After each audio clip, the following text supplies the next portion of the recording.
Bismillahirrahmanirrahim. Assalamu alaikum. Welcome to the 10th lecture of Management Accounting. हमारा जो है decision making का topic चल रहा है और प्रीवियसली हम अब तक डिसीजन मेकिंग में spare capacity, utilisation of spare capacity decision पढ़ चुके हैं, वन ऑफ कॉन्ट्रैक्ट डिसीजन पढ़ चुके हैं, प्राइसिंग डिसीजन पढ़ चुके हैं। अब हमें सेल और फर्दर प्रोसेस डिसीजन पढ़ना है, मेक और बाय डिसीजन पढ़ना है और कंटिन्यू और शट डाउन डिसीजन पढ़ना है। तो हम सेल और प्रोसेस डिसीजन को पढ़ते हैं। सेल और प्रोसेस डिसीजन बेस कर रहा होता है relevant cost of selling the by product और जॉइंट प्रोडक्ट और further processing the by product और जॉइंट प्रोडक्ट। इसमें होता क्या है, ये रेलेवेंट बेनिफिट देखता है कि फर्दर प्रोसेस करने से नेट प्रॉफिट जो हमें मिल रहा है, net benefit of further processing, वो उस प्रोडक्ट की करंट मार्केट प्राइस से ज़्यादा प्रॉफिट अर्न करके दे रहा है या कम प्रॉफिट अर्न करके दे रहा है। ठीक है, यानी कि जब हम कोई प्रोडक्ट, हमें कोई बाय प्रोडक्ट, कोई जॉइंट प्रोडक्ट प्रोड्यूस हुई है, तो उस वक्त उसकी करंट मार्केट प्राइस क्या है, अगर वो उसी हालत में सेल कर दी जाए, उसको हम कंपेयर करते हैं उसके फर्दर प्रोसेस करने के नेट बेनिफिट से। यानी फर्दर प्रोसेस करने की के बाद जो वो नेट बेनिफिट अर्न करके देगा। नेट बेनिफिट हम कैसे निकालेंगे? नेट बेनिफिट हम ऐसे निकालेंगे कि हम देखेंगे कि उसको फर्दर प्रोसेस करने की कॉस्ट क्या आ रही है और हम ये देखेंगे कि फर्दर प्रोसेस करने के बाद वो प्रोडक्ट हमें कितना रेवेन्यू अर्न करके देगी। उस एक्सपेक्टेड रेवेन्यू में से उसके फर्दर प्रोसेसिंग कॉस्ट को माइनस कर देंगे तो हमारे पास net benefit of further processing आ जाएगा और फिर उस नेट बेनिफिट को हम कंपेयर करेंगे उस प्राइस से जो वो बगैर प्रोसेस हुए सेल करके हमें दे देता, उसकी सेल होने से हमें मिल जाती। अगर वो नेट बेनिफिट उस प्राइस से ज़्यादा है जिस प्राइस पे वो बगैर प्रोसेस किए सेल कर दिया जाता, तो हम उसको फर्दर प्रोसेस कर लेंगे। अगर वो नेट बेनिफिट उस प्राइस से कम है जो बगैर प्रोसेस किए सेल करने से हमें मिल रही है, तो हम फर्दर प्रोसेस नहीं करेंगे बल्कि उसको करंट मार्केट प्राइस पे ही सेल आउट कर देंगे। ठीक है, इसको हम अब एग्जांपल से समझते हैं। मैं मार्कर सेलेक्ट कर लूँ।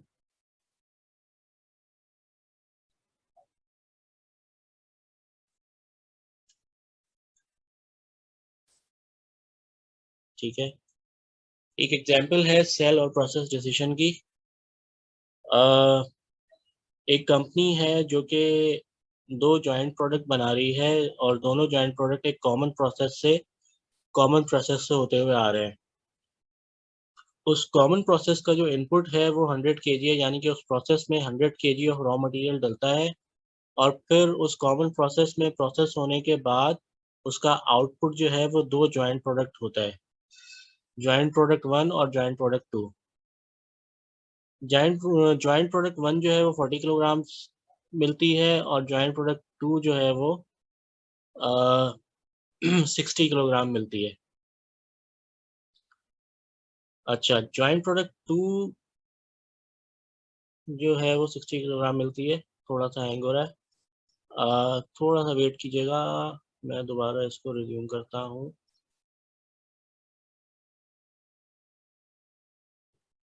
चलिए कंटिन्यू करते हैं। ठीक है, जॉइंट प्रोडक्ट हमें हासिल हो रहे हैं, दो जॉइंट प्रोडक्ट 1 और जॉइंट प्रोडक्ट 2।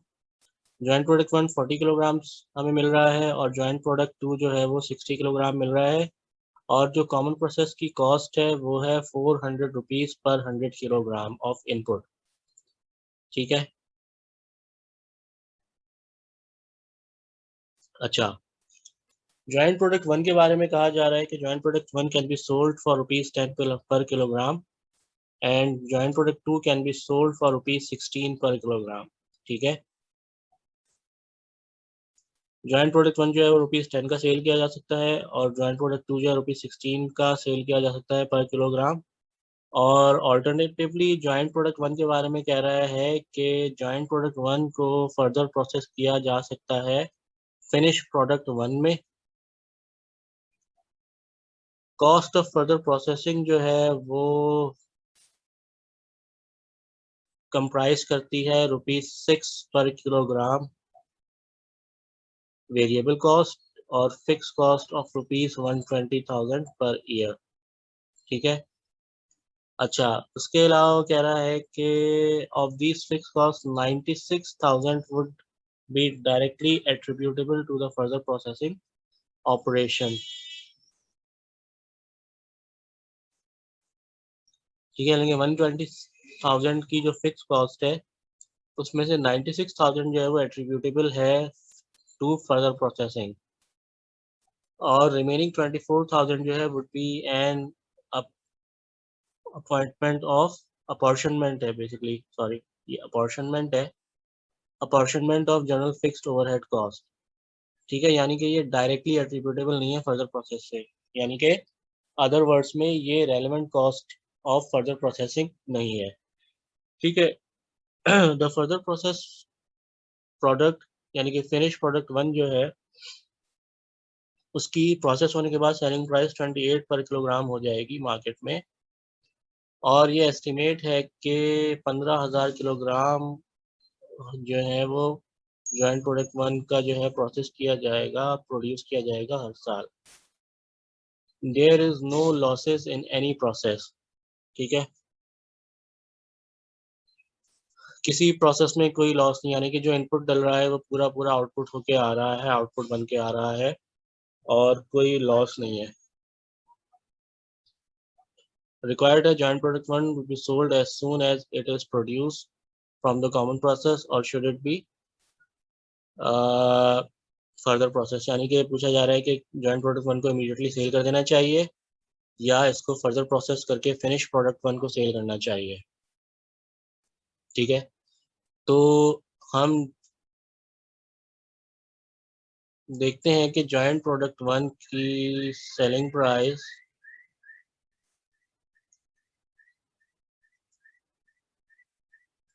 और जॉइंट प्रोडक्ट 1 की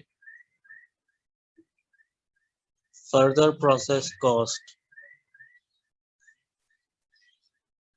और उसका नेट बेनिफिट क्या है।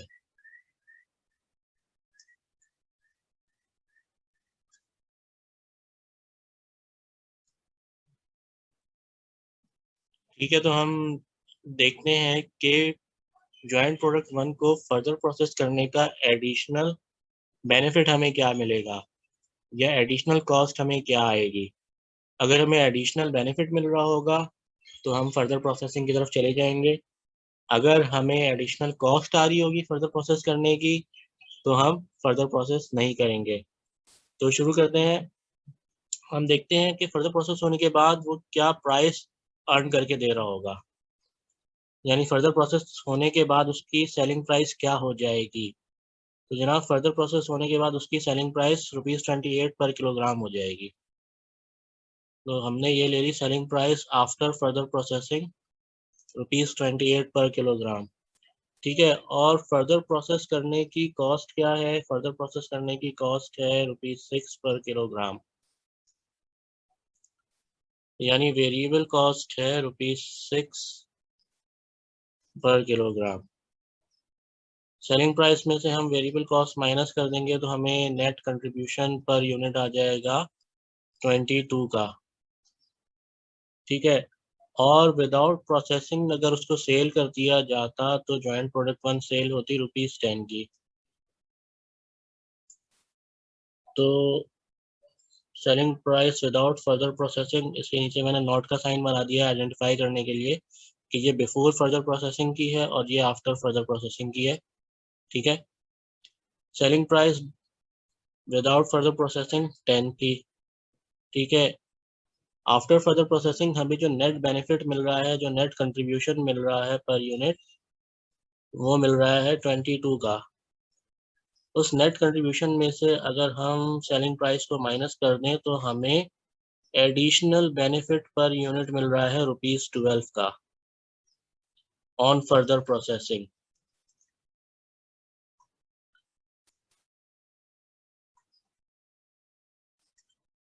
ठीक है, तो ये एडिशनल बेनिफिट हमें ये बता रहा है कि हमें फर्दर प्रोसेस कर लेनी चाहिए। ठीक है, अच्छा जी, फर्दर प्रोसेस होने के बाद वो रेवेन्यू कितना अर्न करके देगी ये हम कंप्यूट कर लेते हैं। ठीक है, ये वर्किंग तो ये डिसाइड करने के लिए काफ़ी है कि हमें जॉइंट प्रोडक्ट 1 को फर्दर प्रोसेस करके फिनिश्ड प्रोडक्ट 1 में कन्वर्ट कर लेना चाहिए और फिर उसको सेल करना चाहिए। ठीक है, तो अब हम देखते हैं कि फिनिश प्रोडक्ट 1 हमें रेवेन्यू कितना अर्न करके देगी। ठीक है, नेट कंट्रीब्यूशन पर यूनिट क्या है? नेट कंट्रीब्यूशन पर यूनिट है ₹12 पर यूनिट। और एक्सपेक्टेड डिमांड क्या है? एक्सपेक्टेड डिमांड दी हुई है, एस्टिमेटेड डिमांड दी हुई है 15,000 किलोग्राम जो है वो सेल होगा।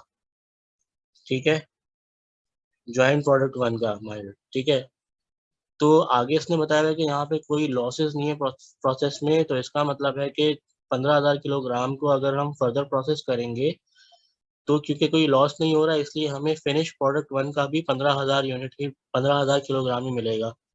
तो ठीक है, तो यानी कि इधर हम जॉइंट प्रोडक्ट 1 सेल आउट करें या फिनिश प्रोडक्ट 1 सेल आउट करें, दोनों के यूनिट्स सेम रहेंगे, दोनों की क्वांटिटी सेम रहेगी 15,000 किलोग्राम, क्योंकि कोई लॉस नहीं आ रहा। ठीक है, 15,000 किलोग्राम को ₹12 पे सेल आउट करेंगे तो हमारा जो रेवेन्यू है वो आ जाएगा around 160 I think.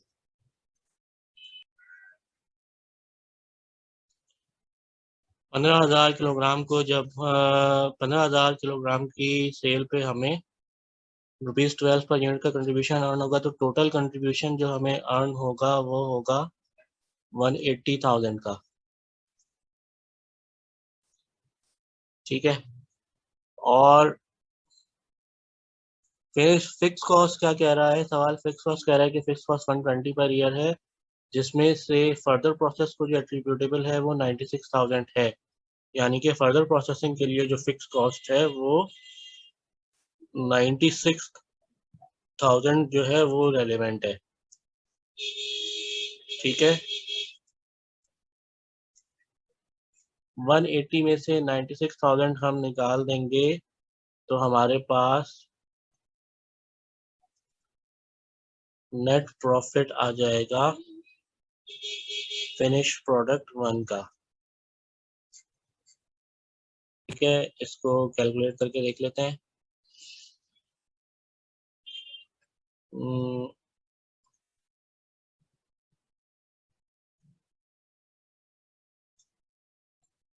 64,000 I think,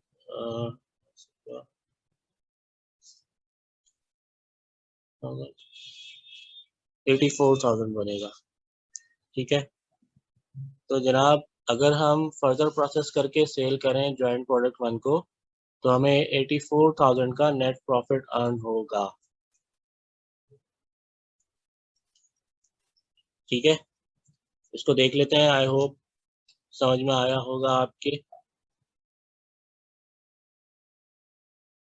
देख लेते हैं इसको। हमें जो है वो नेट बेनिफिट या additional benefit from further processing या additional cost of further processing compute करनी है। तो हमने सबसे पहले सेलिंग प्राइस ले ली, जो वो सेलिंग प्राइस जो फर्दर प्रोसेस होने के बाद अर्न कर रही होगी फिनिश प्रोडक्ट 1। और फिर हमने further processing per unit variable cost ली, पर यूनिट कंट्रीब्यूशन निकाल लिया, उसमें से वो सेलिंग प्राइस माइनस कर दी या इसको उस सेलिंग प्राइस से कंपेयर किया जो selling price without further processing earn हो रही होती।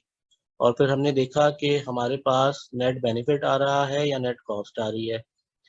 अच्छा जी, फर्दर प्रोसेसिंग का नेट बेनिफिट ज़्यादा है, यानी कि नेट बेनिफिट 22 पर यूनिट है, तो हमें एडिशनल बेनिफिट आ रहा है फर्दर प्रोसेसिंग पे ₹12 पर यूनिट का। यानी कि हम एडिशनल कंट्रीब्यूशन अर्न कर रहे हैं ₹12 पर यूनिट का। उसके बाद हमने देखा था कि जॉइंट प्रोडक्ट फंड की डिमांड जो है वो एस्टिमेटेड डिमांड 15,000 केजी है, और क्योंकि कोई लॉस नहीं हो रहा है इसलिए फिनिश प्रोडक्ट फंड की डिमांड भी 15,000 केजी ही रहेगी। 15,000 केजी जब ₹12 पर यूनिट पर ₹12 पर केजी पे सेल होंगे तो वो टोटल कंट्रीब्यूशन 180,000 का अर्न करके दे रहे होंगे। रेलिवेंट फिक्स कॉस्ट जो है वो 96,000 है, कंट्रीब्यूशन में से फिक्स कॉस्ट माइनस कर देंगे तो 84,000 का हमें एडिशनल बेनिफिट अर्न हो रहा होगा अगर हम जॉइंट प्रोडक्ट वन को फर्दर प्रोसेस करके सेल आउट करेंगे। ठीक है।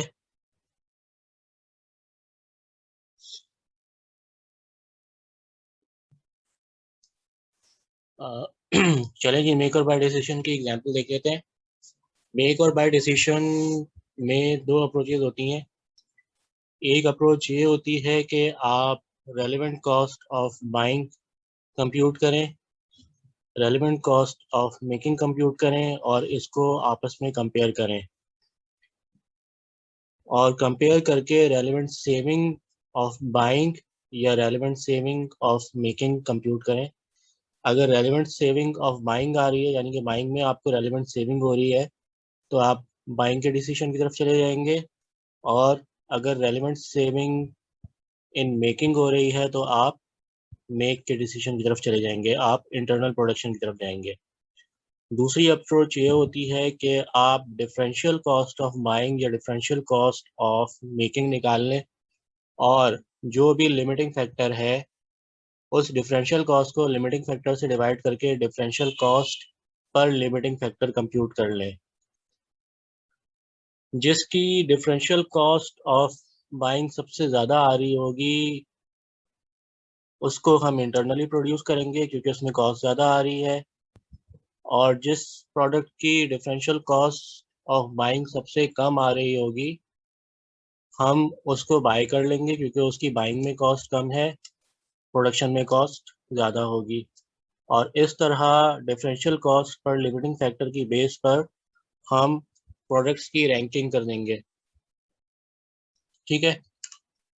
क्वेश्चन देखते हैं। क्वेश्चन है, एक कंपनी है 4 प्रोडक्ट्स बना रही है WXYZ, और इसका जो लिमिटिंग फैक्टर है वो है मशीन आर, और टोटल मशीन आवर्स जो अवेलेबल हैं इस कंपनी के पास वो 3500 आवर्स अवेलेबल है। लेकिन मार्केट डिमांड को पूरा करने के लिए कंपनी जो है सब कॉन्ट्रैक्टिंग के थ्रू जो है डिमांड पूरी कर सकती है, यानी कि टोटल मशीन आवर्स कंज्यूम करने के बाद भी अगर डिमांड कंप्लीट करने में शॉर्टफॉल आ रहा होगा तो कंपनी एक्सटर्नली परचेज करके वो चीज़ प्रोवाइड कर सकती है मार्केट डिमांड कंप्लीट करने के लिए, मार्केट डिमांड को पूरा करने के लिए।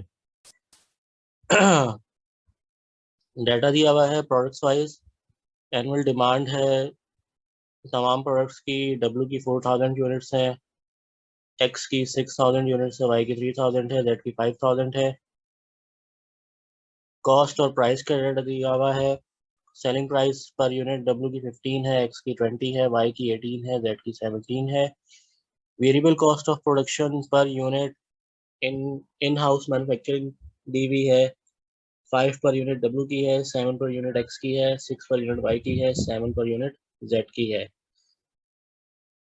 कॉस्ट ऑफ एक्सटर्नल परचेज दी हुई है। W की कॉस्ट पर यूनिट है ₹8, X की 11.8 है, Y की 10.5 है, Z की 11 है। और machine hours consumed in production of 1 unit of each product जो है वो दिया हुआ है। W के 1 यूनिट को बनाने में 0.25 आवर्स लगते हैं, X के 1 यूनिट को बनाने में 0.5 आवर्स लगते हैं, Y के 1 यूनिट को बनाने में 0.3 आवर्स लगते हैं, और Z के 1 यूनिट को बनाने में 0.4 आवर्स लगते हैं। ठीक है। अच्छा। इस क्वेश्चन को सॉल्व करने में हम जो है डिफरेंशियल कॉस्ट वाली अप्रोच यूज़ करेंगे, और हम डिफरेंशियल कॉस्ट पर यूनिट निकाल लेंगे हर प्रोडक्ट की, और फिर differential cost per limiting factor निकाल लेंगे और प्रोडक्ट्स की रेटिंग कर लेंगे। तो जी differential cost of purchase compute करते हैं। परचेज कॉस्ट दी हुई है 8, 11.8, 10.5 और 11। इसमें से cost of in house manufacturing को हम निकाल लेंगे तो हमारे पास डिफरेंशियल कॉस्ट आ जाएगी, डिफरेंशियल कॉस्ट ऑफ परचेज आ जाएगी हमारे पास पर यूनिट।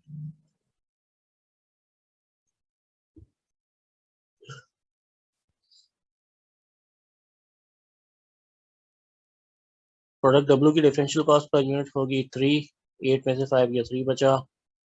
प्रोडक्ट एक्स की डिफरेंशियल कॉस्ट पर यूनिट होगी 11.8 माइनस 7, तो हमारे पास 4.8 बचेगा।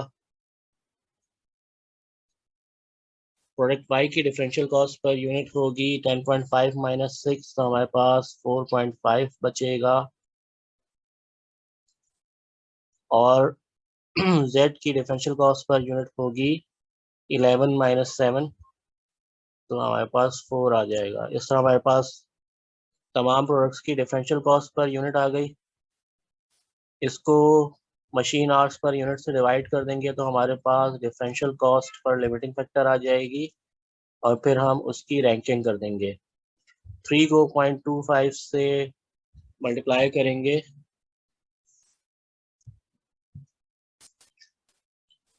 बल्कि 3 को 0.25 से डिवाइड करेंगे तो हमारे पास डिफरेंशियल कॉस्ट पर यूनिट आ जाएगी 12। 4.8 को 0.5 से डिवाइड करेंगे तो हमारे पास डिफरेंशियल कॉस्ट पर मशीन आर आ जाएगी 9.6। 4.5 को 0.3 से डिवाइड करेंगे तो हमारे पास डिफरेंशियल कॉस्ट पर मशीन आर आ जाएगी 15। और 4 को 0.4 से डिवाइड करेंगे तो हमारे पास डिफरेंशियल कॉस्ट आ जाएगी 10 पर मशीन आर। अब इसकी बेस पर हम रैंकिंग कर देंगे। सबसे ज़्यादा डिफरेंशियल कॉस्ट पर मशीन आर किस प्रोडक्ट की आ रही है? हमारे पास आ रही है प्रोडक्ट वाई की, तो ये हमारी रैंकिंग में सबसे आखिर में होगा। अच्छा जी, डिफरेंशियल कॉस्ट ऑफ परचेज की रैंकिंग में सबसे आखिर में होगा तो प्रोडक्शन की रैंकिंग में ये सबसे पहले होगा। ठीक है, परचेज की प्रायोरिटी में ये लास्ट है तो प्रोडक्शन की प्रायोरिटी में ये फर्स्ट होगा। इसके बाद हमारे पास differential cost per limiting factor W का आ रहा है, ये रैंकिंग में 3 होगा। प्रोडक्शन की रैंकिंग में 3 होगा तो परचेज परचेज की रैंकिंग में 3 होगा तो प्रोडक्शन की रैंकिंग में ये सेकंड नंबर पे आ रहा होगा। इसके बाद सबसे ज़्यादा differential cost per limiting factor product Z का है, ये हमारे पास परचेज की रैंकिंग में 3 पे आ रहा होगा, 2 पे आ रहा होगा।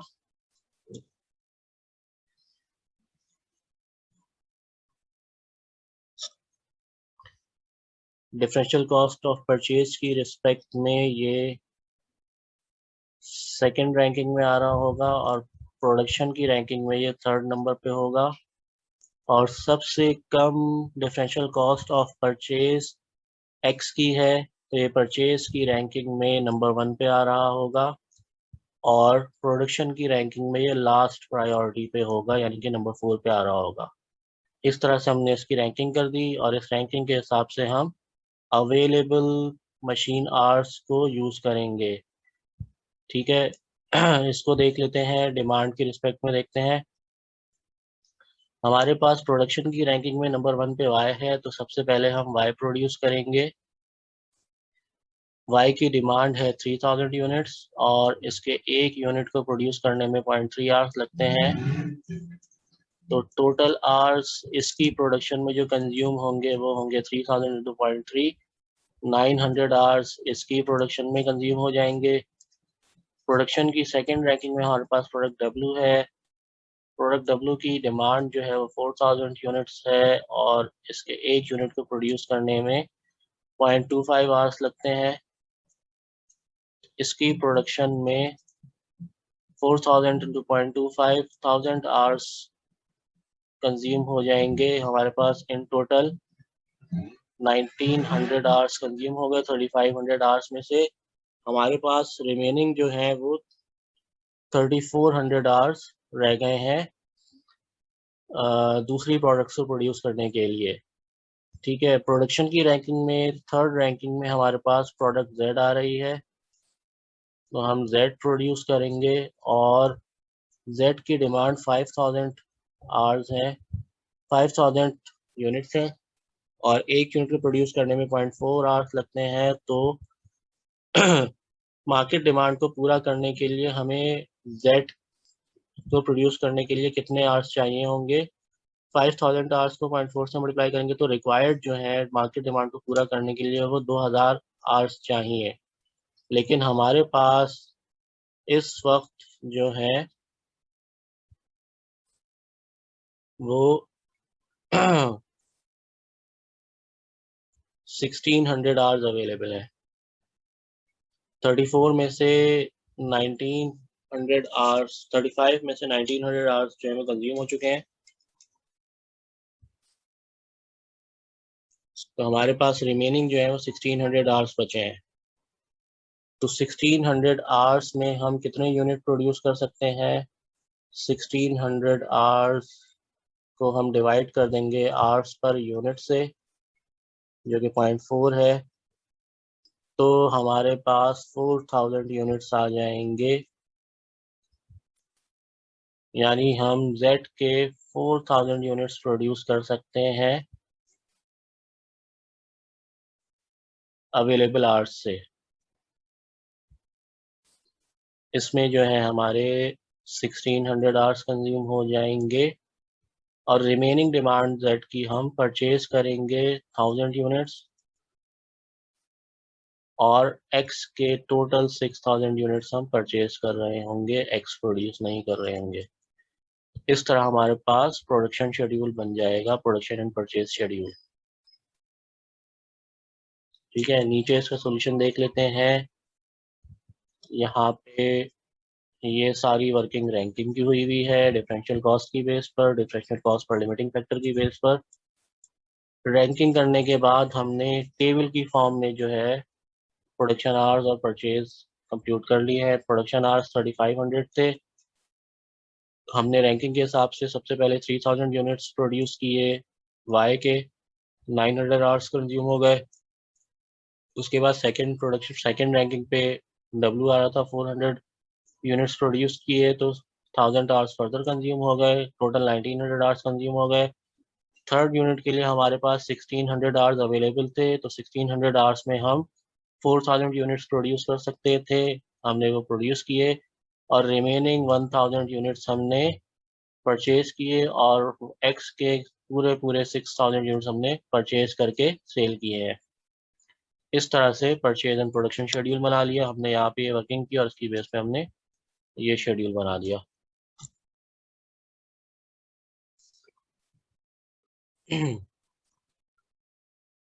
अच्छा जी,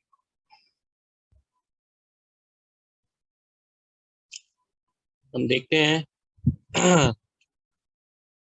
हम रेलेवेंट सेविंग निकालते हैं कि कॉस्ट ऑफ बाइंग और कॉस्ट ऑफ प्रोडक्शन को अगर हम कंपेयर करें, रेलेवेंट कॉस्ट ऑफ बाइंग और रेलेवेंट कॉस्ट ऑफ प्रोडक्शन को कंपेयर करें तो हमें रेलेवेंट सेविंग किस ऑप्शन में होगी?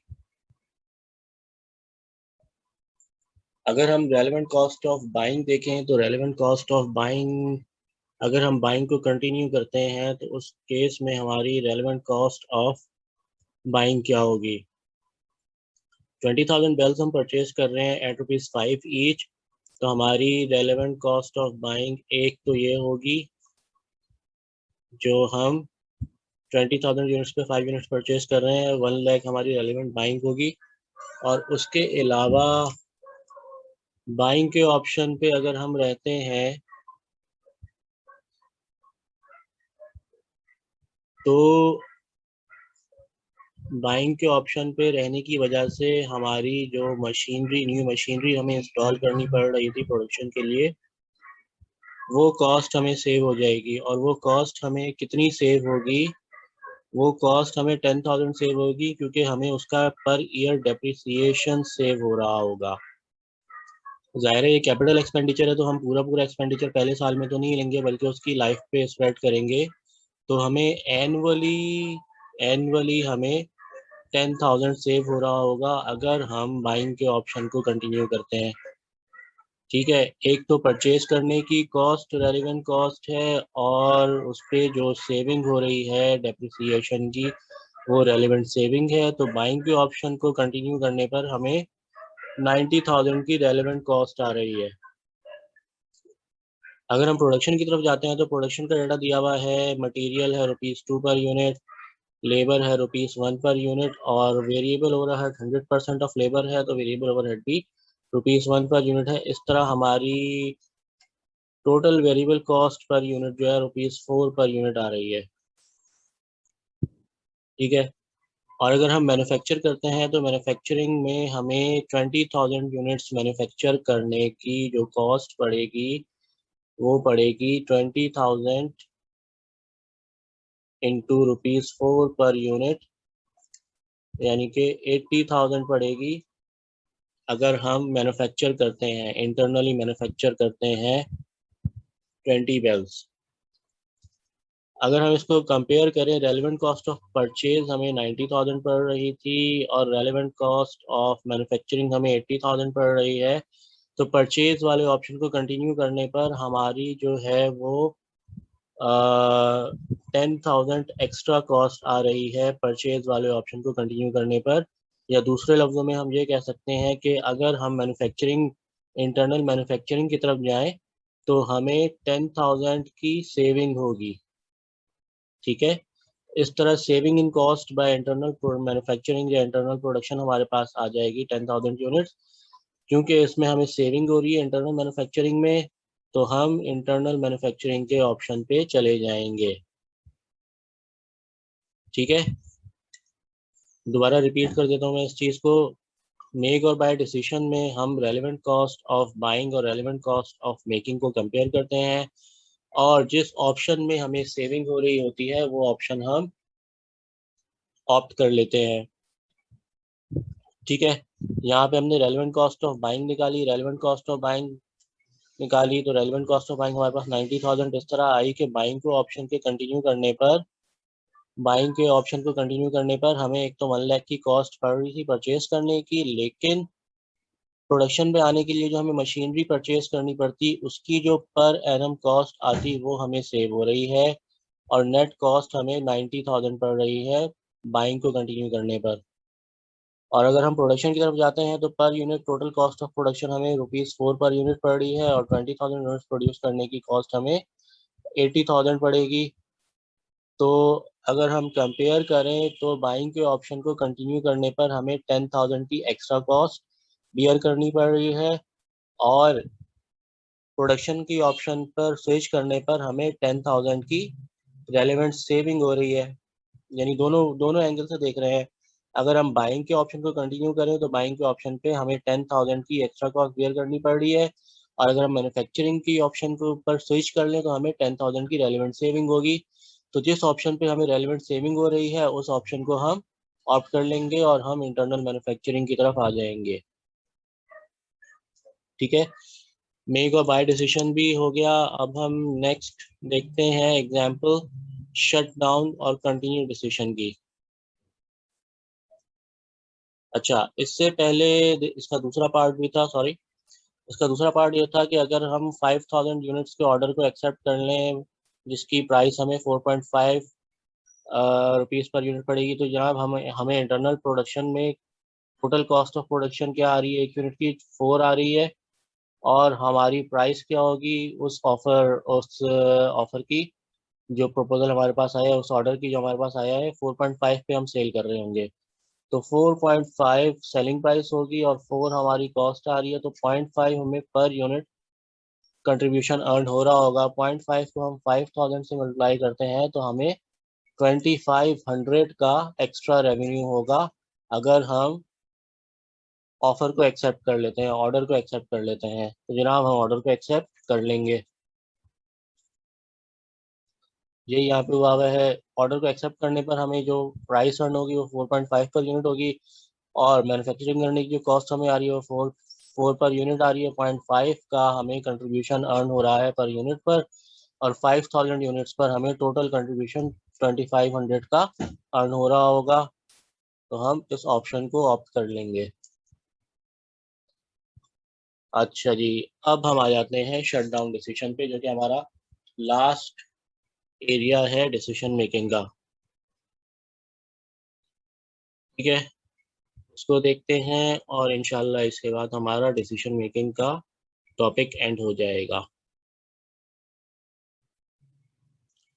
अगर हम इन जनरल शटडाउन डिसीजन की बात करें तो शटडाउन का सवाल उस वक्त पैदा होता है जब कोई प्रोडक्शन लॉस में जा रही हो, कोई प्रोडक्ट लॉस में जा रही हो और हमें ये सोचना पड़े कि हमें उसको कंटिन्यू करना भी है या उसको शट डाउन कर दें उसकी प्रोडक्शन को।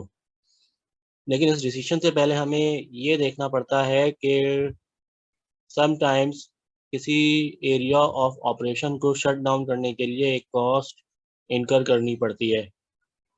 तो कंपनी ये देखती है कि अगर हम उसकी प्रोडक्शन को कंटिन्यू रखते हैं तो उस केस में जो लॉस हो रहा है, क्या वो लॉस उस कॉस्ट से या उस एक्सपेंस से एक्सीड कर रहा है जो उसको शट डाउन करने के लिए हमें बेयर करनी पड़ेगी।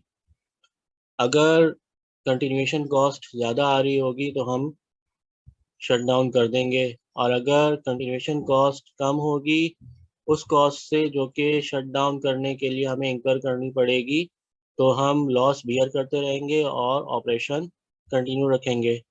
और ऑपरेशन को कंटिन्यू रखने की एक वजह ये भी हो सकती है कि sometimes multiple areas of operation में हम काम कर रहे होते हैं और मिक्स्ड सर्विस प्रोवाइड कर रहे होते हैं या मिक्स प्रोडक्ट प्रोवाइड कर रहे होते हैं। तो ऐसा होता है कि एक प्रोडक्ट जो लॉस में चल रही है वो खुद तो लॉस में जा रही होती है, लेकिन उस प्रोडक्ट की वजह से हमारी दूसरी प्रोडक्ट्स जो हैं उसकी तरफ लीड्स जो है वो रूट हो रही होती हैं या वो दूसरी प्रोडक्ट्स को बिजनेस ला के दे रही होती है। वो खुद तो लॉस में चल रही होती है लेकिन उसकी वजह से दूसरे एरियाज को बिजनेस मिल रहा होता है। तो उस केस में कंपनी ये सोचती है कि इसका लॉस बियर करें तो वो हमारे लिए अफोर्डेबल होगा।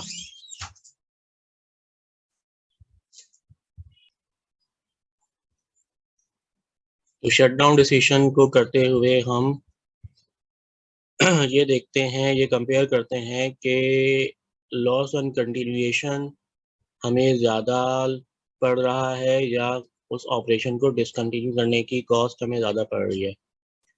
अगर डिसकंटिन्यू करने की कॉस्ट हमें कम पड़ रही होती है उस लॉस से, जो लॉस कंटिन्यूएशन पे हम बर्दाश्त कर रहे हैं, तो हम डिसकंटिन्यू कर लेते हैं, अदरवाइज हम कंटिन्यू रखते हैं ऑपरेशन को। तो सवाल देखते हैं, उससे थोड़ा और क्लियर होगा हमें।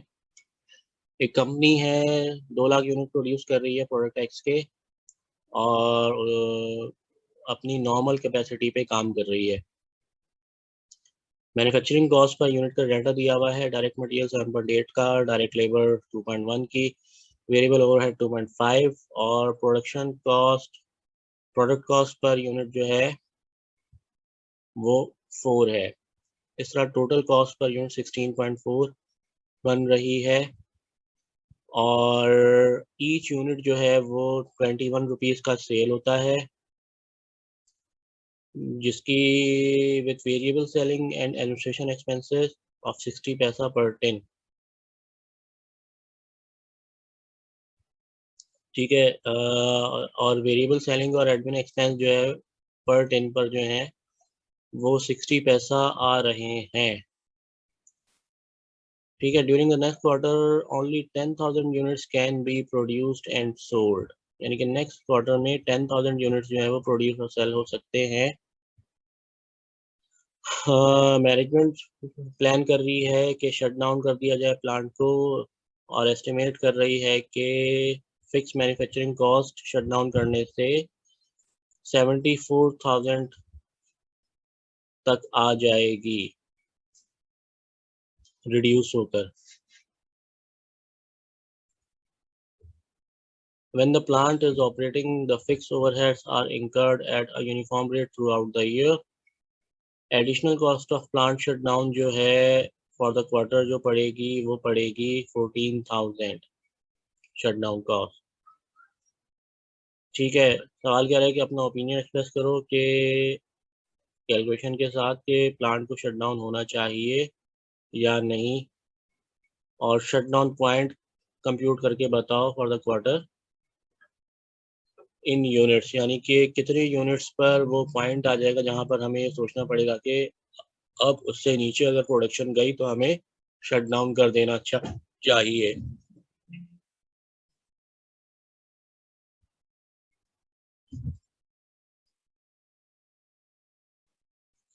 यहाँ पर देखते हैं, हम कंप्यूट करेंगे कि शट डाउन करने पे रेलेवेंट सेविंग या रेलेवेंट लॉस क्या आ रहा है।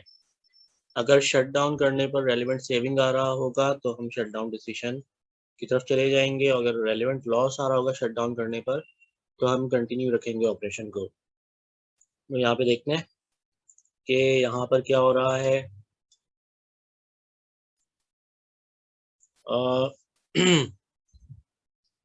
सेलिंग प्राइस प्रोडक्ट की जो है 21 पर यूनिट है। वेरिएबल मैन्युफैक्चरिंग कॉस्ट देखें तो वेरिएबल मैन्युफैक्चरिंग कॉस्ट में हम डायरेक्ट मटेरियल, डायरेक्ट लेबर और वेरिएबल ओवरहेड को ऐड कर देंगे। 7.8, 2.2 सॉरी 7.8, 2.1 और 2.5, इसको जब ऐड करेंगे तो हमारे पास 12.4 आएगा वेरिएबल मैन्युफैक्चरिंग कॉस्ट। और इसमें से फर्दर हम माइनस करेंगे variable selling and admin expense, तो हमारे पास टोटल कंट्रीब्यूशन पर यूनिट आ जाएगा प्रोडक्ट का। हमारे पास टोटल कंट्रीब्यूशन पर यूनिट आ गया प्रोडक्ट का ₹8 पर यूनिट। क्वार्टर की प्रोडक्शन देखें तो सवाल कह रहा है कि क्वार्टर में 10,000 यूनिट्स प्रोड्यूस और सेल हुए थे, तो टोटल कंट्रीब्यूशन हमारे पास इन अमाउंट आ जाएगा 80,000 का।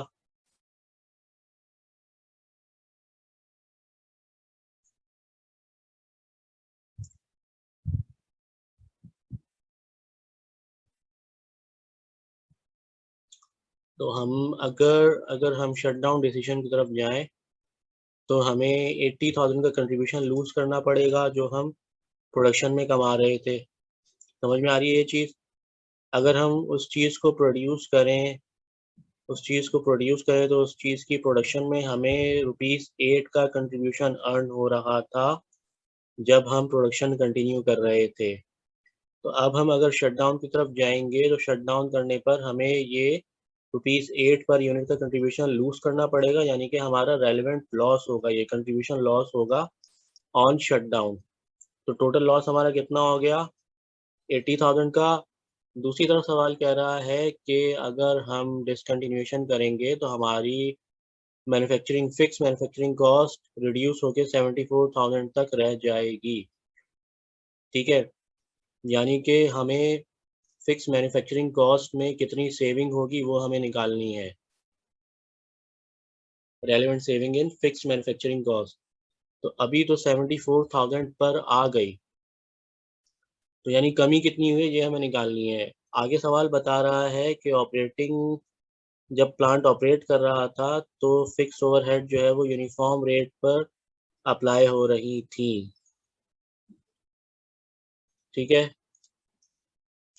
वो यूनिफॉर्म रेट पर अप्लाई हो रही थी, तो इसका मतलब है कि प्रोडक्शन के वक्त हमारी टोटल फिक्स कॉस्ट क्या आ रही थी वो निकालते हैं। हमारी टोटल प्रोडक्शन थी 2 लाख यूनिट्स और हमारी फिक्स्ड ओवरहेड पर यूनिट ₹4 था। इसका मतलब है कि हम 8 लाख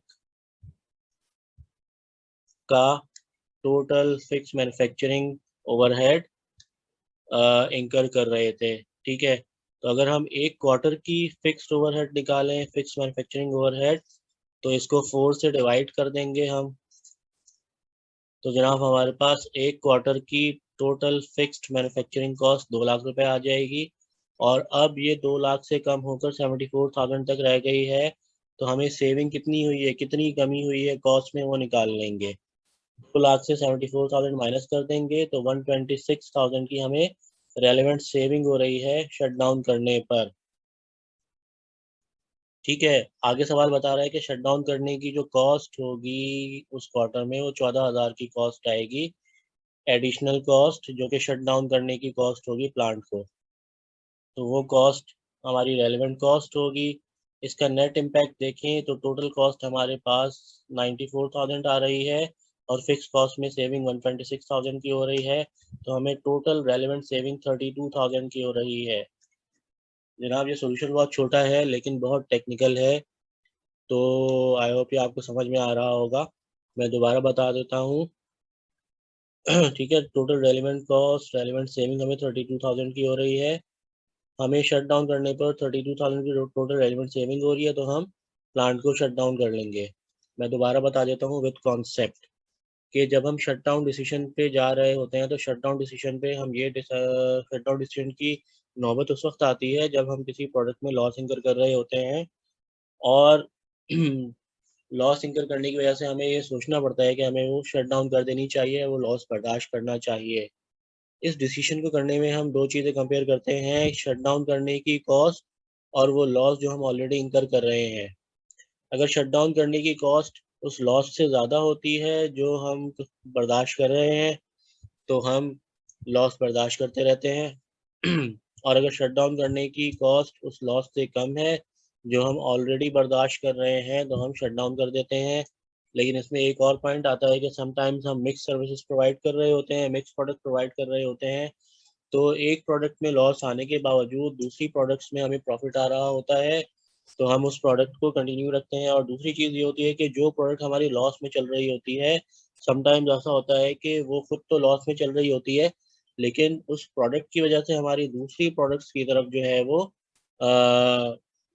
सेलिंग हो रही होती है दूसरी प्रोडक्ट्स की, या दूसरी प्रोडक्ट्स की डिमांड क्रिएट हो रही होती है उसकी वजह से, या ये कह लें कि वो हमारी दूसरी प्रोडक्ट्स को बिजनेस ला के दे रही होती है।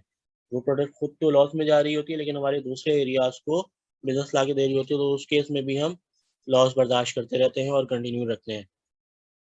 ठीक है, तो शट डाउन डिसीजन करते वक्त हमें ये देखना पड़ता है कि अगर हम शट डाउन करें तो उसमें रेलिवेंट सेविंग हो रही है या रेलिवेंट लॉस आ रहा है। अगर शट डाउन डिसीजन में रेलिवेंट सेविंग आ रही है तो हम शट डाउन कर देते हैं, अगर रेलिवेंट लॉस आ रहा होता है तो हम प्रोडक्शन कंटिन्यू रखते हैं।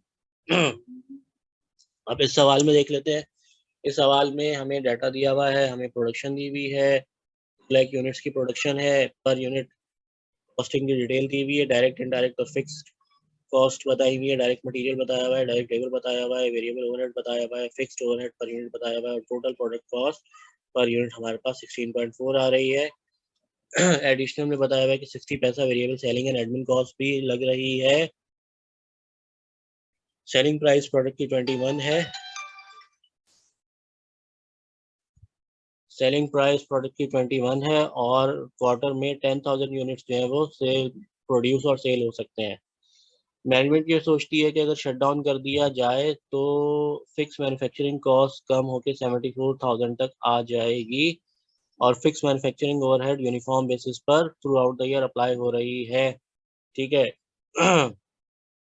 ये चीज़ बताई हुई है। ठीक है, फिक्स मैन्युफैक्चरिंग कॉस्ट है कितनी, annual demand, annual production 2 lakh है, पर यूनिट फिक्स ओवरहेड 4 है, तो 8 लाख की एनुअल फिक्स ओवरहेड इंकर हो रही है। और अगर हम एक क्वार्टर की देखें तो एक क्वार्टर में 2 लाख हो रही है, वो 2 लाख से कम होके 74,000 तक आ जाएगी, तो इसका मतलब ये है कि हमें 126,000 की रेलिवेंट सेविंग हो रही होगी, जो यहाँ पे बताई हुई है कि 2 लाख से कम होके 74,000 पर आ गई है। ठीक है। तो रेलिवेंट सेविंग हो रही होगी और आगे जाके ये बताया हुआ है कि 14,000 की डिसकंटिन्यूएशन या shutdown cost, additional cost incur करनी पड़ेगी, तो ये हमारी शटडाउन की रेलेवेंट कॉस्ट होगी। अब हमें सिर्फ कंट्रीब्यूशन लॉस कंप्यूट करना है, जो अगर हम शटडाउन डिसीजन पे जाएं तो हमें बर्दाश्त करना पड़ेगा। करेंटली प्रोडक्ट हमें ₹8 का कंट्रीब्यूशन अर्न करके दे रही थी, वो कैसे, वो देख लेते हैं। उसकी सेलिंग प्राइस 21 थी। वेरिएबल मैन्युफैक्चरिंग ओवरहेड में डायरेक्ट मटेरियल, डायरेक्ट लेबर और वेरिएबल ओवरहेड ऐड कर देते और इसमें 60 पैसास का variable selling and admin overhead भी ऐड कर लें, तो टोटल वेरिएबल कॉस्ट हमें 7.8 प्लस 2.1 प्लस 2.5 और प्लस 0.6 टोटल वेरिएबल कॉस्ट निकल आएगी हमारी।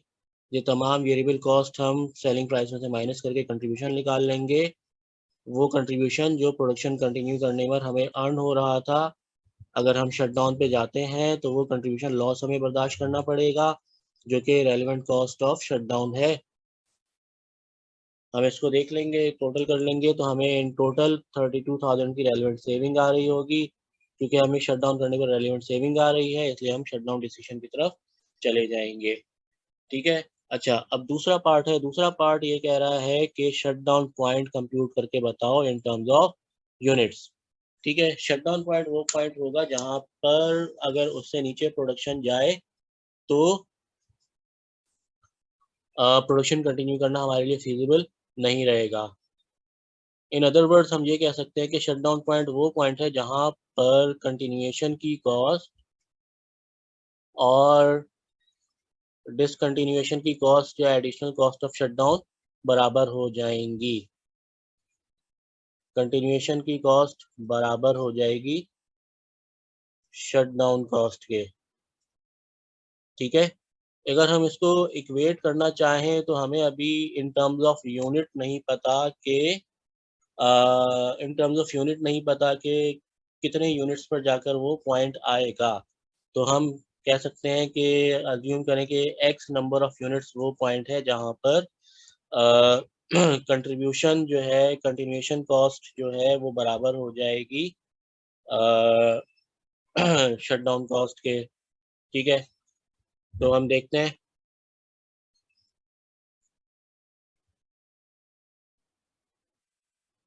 नीचे इसकी वर्किंग कर लेते हैं। अगर अगर x वो नंबर ऑफ यूनिट्स हैं जिसपे हमारी continuation cost, relevant cost of continuation और रेलेवेंट कॉस्ट ऑफ शटडाउन बराबर हो जाएगी, तो हम एक इक्वेशन बना लेते हैं। रेलेवेंट कॉस्ट ऑफ कंटिन्यूएशन क्या है? हमें ₹8 का पर यूनिट कंट्रीब्यूशन बर्दाश्त करना पड़ रहा है और उस पॉइंट पर कितने यूनिट्स प्रोड्यूस हो रहे हैं? x यूनिट प्रोड्यूस हो रहे हैं। और relevant cost of shutdown, relevant cost of production में हमें 126,000 की रेलेवेंट सेविंग हो रही है। रेलेवेंट कॉस्ट ऑफ कंटिन्यूएशन अगर हम निकालें 126,000 जो यहाँ पर हमने कंप्यूट किया था, तो हमें रेलेवेंट सेविंग हो रही है। तो यानी कॉस्ट ऑफ कंटिन्यूएशन में जो कॉस्ट कंटिन्यूएशन की रेलेवेंट कॉस्ट है उसमें हमारा ₹8 का जो है वो पर यूनिट कंट्रीब्यूशन लॉस शामिल होगा और वो रेलेवेंट सेविंग होगी जो हमारी कंटिन्यूएशन में हो रही है। शटडाउन की तरफ जाने में कंटिन्यूएशन से हमें बचत हो रही है। और शटडाउन करने की रेलेवेंट कॉस्ट को माइनस की साइन के साथ लिखेंगे 14,000, ये बराबर हो जाएगी। ये हमारी इक्वेशन ड्रॉ हो जाएगी।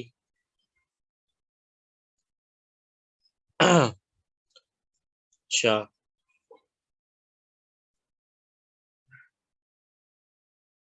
इसको हम यूँ भी कह सकते हैं कि रेलेवेंट कॉस्ट ऑफ कंट्रीब्यूशन हमें क्या पड़ रही है? रेलेवेंट कॉस्ट ऑफ कंट्रीब्यूशन हमें ये पड़ रही है कि हमें कंटिन्यूएशन करने पर ₹8 पर यूनिट का कंट्रीब्यूशन अर्न हो रहा है, लेकिन जो 126,000 की रेलेवेंट सेविंग हो रही थी वो हमें फोरगो करनी पड़ेगी अगर हम शट डाउन कर देते। ठीक है। ये दूसरा एंगल है, दूसरे एंगल से देख रहे हैं। रेलेवेंट कॉस्ट ऑफ कंट्रीब्यूशन क्या है हमारे लिए? रेलेवेंट कॉस्ट ऑफ कंट्रीब्यूशन ये है, कंटिन्यूएशन ये है कि जो कंट्रीब्यूशन अर्न हो रहा था वो कंटिन्यूएशन करने पर हमें अर्न होगा, लेकिन जो 126,000 की रेलेवेंट सेविंग होनी थी फिक्स कॉस्ट में वो हमें फॉरगो करनी पड़ेगी। तो रेलेवेंट कॉस्ट ऑफ कंटिन्यूएशन ये हो गई। और रेलेवेंट कॉस्ट ऑफ शटडाउन क्या होगी? जो शटडाउन करने में हमें 14,000 की कॉस्ट इंकर करनी पड़ती वो अब हमें नहीं करनी पड़ेगी। तो वो 14,000 की saving relevant cost of shutdown है या रेलेवेंट सेविंग ऑफ शटडाउन है। ठीक है। तो इसको दोनों तरह से इक्वेट कर सकते हैं। वैसे भी कर सकते हैं कि रेलेवेंट कॉस्ट क्या है? रेलेवेंट कॉस्ट ऑफ कंटिन्यूएशन ये है कि ₹8 का कंट्रीब्यूशन लॉस हमें बर्दाश्त करना पड़ेगा, लेकिन उसमें रेलेवेंट सेविंग होगी 126,000 की। इसी को कहने का दूसरा तरीका ये है कि हमें कंट्रीब्यूशन अर्न हो रहा है, लेकिन हमें 126,000 की रेलेवेंट सेविंग फॉरगो करनी पड़ रही है। बात एक ही है, लेकिन कहने के दो अलग तरीके हैं। ठीक है। तो ये हमारी इक्वेशन ड्रॉ हो गई। हमारे पास इक्वेशन आ जाएगी 8x बराबर होगी 14,000 plus 126,000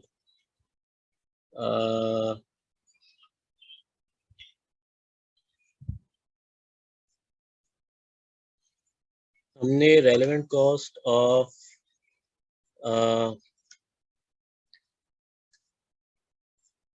relevant cost of production को रेलेवेंट कॉस्ट ऑफ शटडाउन से कंपेयर कर लिया और इक्वेशन ड्रॉ कर ली। अब हम इसको सॉल्व करते हैं। हमारे पास आ जाएगी 126,000 minus 8x is equals to 14,000। 8x बराबर आ जाएगा 126,000 माइनस 14,000। 8x बराबर हो जाएगा 112,000। x 112,000 डिवाइडेड बाय 8, तो हमारे पास 14,000 यूनिट्स आ जाएंगे। 14,000 यूनिट्स वो पॉइंट है, अगर इससे प्रोडक्शन नीचे गई तो हमें शट डाउन कर देना पड़ेगा हमारा ऑपरेशन। यानी 14,000 यूनिट्स वो लेवल ऑफ प्रोडक्शन है जहां पर हमारा शट डाउन पॉइंट आ जाएगा।